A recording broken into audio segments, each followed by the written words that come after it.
आदिवासी शेर आया, देखो देखो कौन आया, आदिवासी शेर आया। हमारे बीच प्रोफेसर साहब पधार चुके हैं।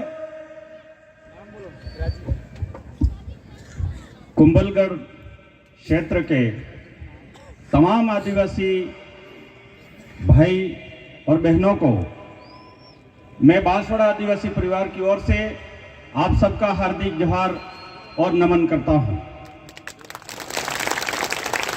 साथियों, हम बांसवाड़ा से, डूंगरपुर से आकर के यहाँ पर जन जागरण कर रहे हैं। क्यों जन जागरण करना पड़ रहा है? एक छोटी सी कहानी मैं बताता हूं कि एक जंगल में से शेर का एक छोटा सा बच्चा जो है वो बिछड़ गया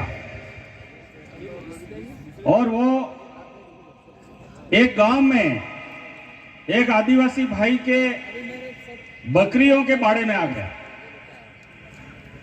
और वो बकरियों के बीच ही बड़ा हुआ और बकरियों के बीच बड़ा हुआ तो वो भूल ही गया कि मैं शेर भी हूं।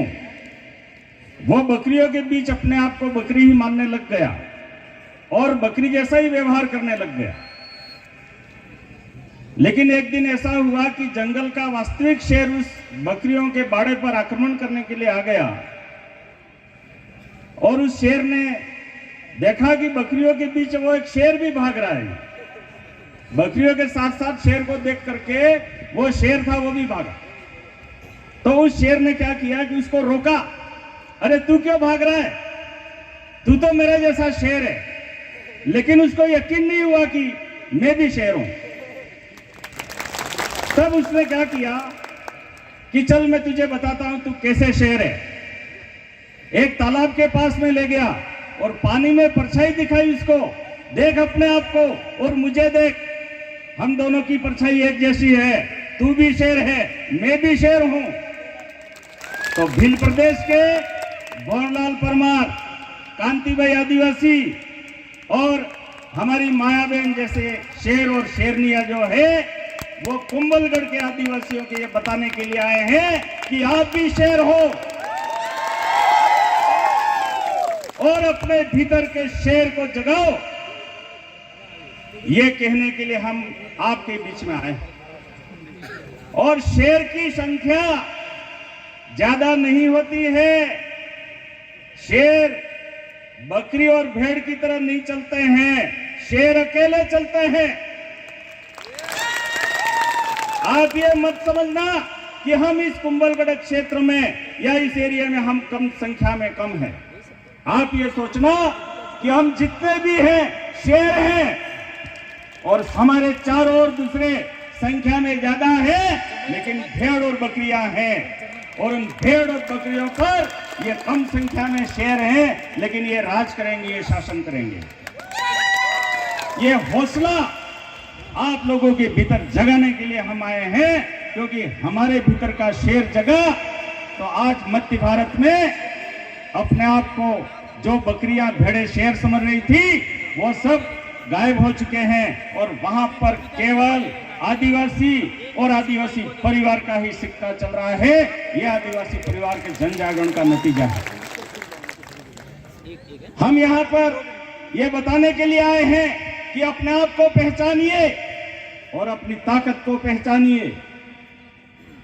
आदिवासी क्षेत्र हमारा ये कुंभलगढ़ एरिया भी आदिवासी क्षेत्र ही है।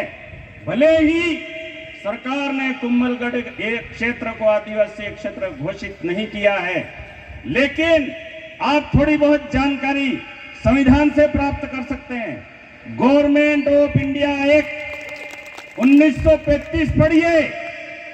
गवर्नमेंट ऑफ इंडिया एक्ट 1935 के 91 और 92 सेक्शन 91 और 92 जो सेक्शन है, उस सेक्शन में एक्सक्लूडेड एरिया यानी कि आदिवासी क्षेत्र पूरी बॉम्बे स्टेट थी। और बॉम्बे स्टेट का मतलब महाराष्ट्र, गुजरात, आधा मध्य प्रदेश, दक्षिण पश्चिमी राजस्थान जैसलमेर से होते हुए सिंध प्रांत तक 1935 में आदिवासी एरिया था। जब 1935 में इतना बड़ा एरिया आदिवासी एरिया था, तो फिर यहां आज आदिवासी क्यों नहीं है? कहां गया वो आदिवासी? न कोई भूकंप आया है, न कोई बहुत बड़ी बीमारी आई है, तो फिर ये आदिवासी यहां कम क्यों है? 1516 में जब अकबर की सेनाओं को रोकना था, तो ये हल्दी घाटी यहां पास में है, यहां लाखों की संख्या में आदिवासी थे और उन आदिवासियों ने मिलकर के जिस अकबर की सेना को राजपूत सेना 40 साल तक नहीं हरा पाई, उस अकबर की सेना को 6 घंटे में यहां हरा दिया। 40 साल तक राजपूत नहीं हरा सके, उस अकबर की सेना को हल्दी घाटी में घेर करके यहां के आदिवासियों ने 6 घंटे में हरा दिया था। इतना ताकतवर आदिवासी है, और उन आदिवासियों का खून हो, उन आदिवासियों का ब्लड हो, आपको डरने की जरूरत नहीं है। आप भेड़ और बकरियों के बीच में आप शेर हो, अपने आप को पहचानिए और शेर बन करके यहाँ पर आप रहिए। और आपके ऊपर कोई आपदा आती है, आपत आती है, हम बैठे हुए हैं। आदिवासी की परिभाषा में आप कौन कौन आ सकते हैं? देखिए, 1935 में हमारा ये पाली, सिरोही, जैसलमेर, बाड़मेर, सांचौर, जोधपुर, ये आदिवासी एरिया था। तो 1947 में वो आदिवासी एरिया गायब कैसे हुआ? आदिवासी एरिया ऐसे गायब हुआ है कि हमारे बहुत सारे आदिवासियों को एससी में डाल दिया इन्होंने, हमारे बहुत सारे आदिवासियों को ओबीसी में डाला है। अपने चारों ओर अपनी गोत्र वाले जो भी लोग हैं उनको पहचानिए, आइडेंटिफाई कीजिए, और आप जो यहाँ पर 12-13% हैं वो आप पाएंगे कि आप 12-13% नहीं, आप लोग जो है वो यहाँ पर 70-80% आदिवासी। और ये एरिया शेड्यूल एरिया घोषित होगा। इस संबंध में और भी बहुत सारी जानकारी संवैधानिक है कि ये एरिया मूलतः आदिवासी एरिया है, लेकिन इस विभाजन को हमको पहचानना होगा।